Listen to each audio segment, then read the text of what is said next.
और देश की सबसे बड़ी आईटी कंपनी टीसीएस के नतीजे आज आ गए और नतीजे अनुमान के हिसाब से रहे। इसके साथ रिजल्ट सीजन का आगाज भी हो गया है। कंपनी का मुनाफा 9,769 करोड़ से बढ़कर 9,926 करोड़ हो गया है।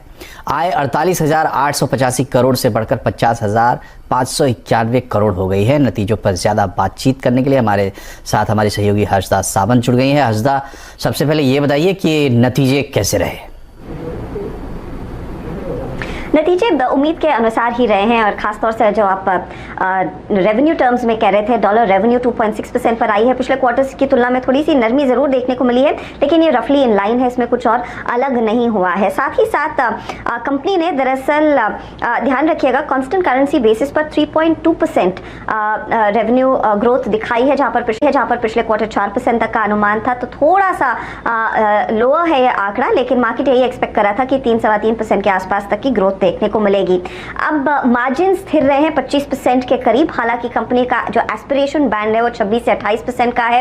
वित्त वर्ष FY23 में यानी कि नए साल में एक्सपेक्ट कर रहे हैं कि कंपनी उस मकाम की तरफ बढ़ती हुई फिर से दिखाई देगी, यानी कि 26% के ऊपर के मार्जिन देखने को मिलेंगे। लेकिन जो खास बात इस क्वार्टर में रही है, Q4 औसतन एक सीजनली वीक क्वार्टर रहता है, लेकिन इस चौथी तिमाही में कंपनी ने highest ever total contract value की डील्स दिखाई हैं, जो आंकड़ा है करीब $11.3 बिलियन का, और 2 खास मेगा डील हुई है जो $1 बिलियन से ज्यादा की है। ओवरऑल क्लाइंट स्पेंड में कोई बदलाव नहीं देखने को मिला है, क्लाइंट कॉन्फिडेंस है। तो आप कह सकते हैं नंबर्स उम्मीद के अनुसार जरूर हैं, और जो सरप्राइज आया है वो दरअसल डील विंस के पैमाने पर ही आया है। चलिए, तो बहुत अच्छे तरीके से हर्षदा आपने समझाया। अब ये बताइए कि कंपनी क्या कह रही है, कंपनी की कमेंट्री क्या है? कंपनी दरअसल कॉन्फिडेंट है FY23 को लेकर। कुछ सवाल थे कि बढ़ती महंगाई का असर क्या क्लाइंट बजट्स पर पड़ेगा, उस पर राजेश गोपीनाथ ने कहा है कि ऐसे कोई संकेत नहीं मिल रहे हैं। इस समय जो बिजनेस ग्रोथ आ रही है वो लार्जली नॉर्थ अमेरिका से देखने को मिली है। रशिया यूक्रेन संकट का असर यूरोप के बिजनेस पर नहीं देखा गया है। यूरोप में हालांकि पिछले क्वार्टर की तुलना में थोड़ी सी कम ग्रोथ देखने को मिली है, लेकिन डबल डिजिट ग्रोथ है और कंपनी इनफैक्ट कॉन्फिडेंट है अपनी डबल डिजिट ट्रैजेक्टरी को बरकरार रखने के लिए। FY22 में मिड टीन ग्रोथ यानी कि 15% तक की ग्रोथ रेवेन्यू टर्म्स में कंपनी ने डिलीवर की है। उनका अनुमान यही है कि इससे बेहतर ग्रोथ दरअसल आने वाले साल यानी कि FY23 में आता हुआ दिखाई देगा। एक और चीज जो कंपनी ने कही है कि इनका स्ट्रक्चर में कुछ बदलाव हुआ है। जो पहले ज्योग्राफी, वर्टिकल और सर्विसेज पर ध्यान देते थे, इस पर्टिकुलर स्ट्रक्चर को थोड़ा सा बदला है। तो वो लार्जली छोटी डील्स को बड़ी क्लाइंट्स में कन्वर्ट होता देखेंगे। जी, बहुत बहुत शुक्रिया हर्षदा तमाम डिटेल्स के लिए। लेकिन हम चाहेंगे कि हमारे साथ AUM कैपिटल के हेड रिसर्च राजेश अग्रवाल है। तो हर्षदा, अगर सीधे तो बात करें राजेश से तो बेहतर होगा। जी जरूर Manoj. Rajesh, numbers in line है, लेकिन खासतौर से जो डील विन का सरप्राइज है, क्या आपको लग रहा है यही वो किकर फैक्टर रहेगा कल स्टॉक के रिएक्शन में? और दूसरा सवाल भी मैं साथ में से पूछ ही लूंगी कि मार्जिन्स में ज्यादा इंप्रूवमेंट नहीं है, ये बाकी कंपनियों के लिए नतीजे क्या उम्मीद आप फिर करेंगे उनके रहेंगे? गुड इवनिंग हर्षदा जी। देखिए, आपने सही कहा कि नंबर्स जो आए हैं इन लाइन आए हैं।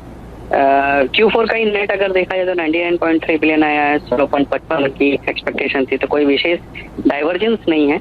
अच्छी बात ये रही कि 22 रुपए का डिविडेंड उन्होंने दिया है।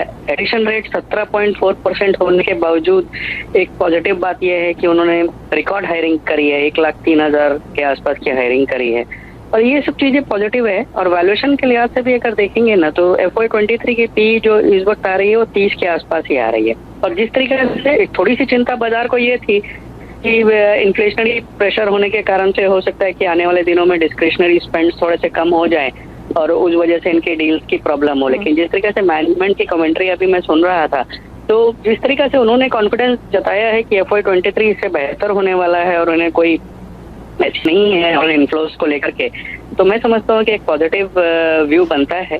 कोई गिरावट आती है तो यहाँ खरीदारी करनी चाहिए, बट मैं समझता हूँ कि इसके कारण से जो दूसरी लार्ज कैप की IT कंपनीज है ना, जिसमें जो लाइक इन्फोसिस एंड अदर, वहाँ मुझे कल एक पॉजिटिव ओपनिंग देखने को मिल सकती है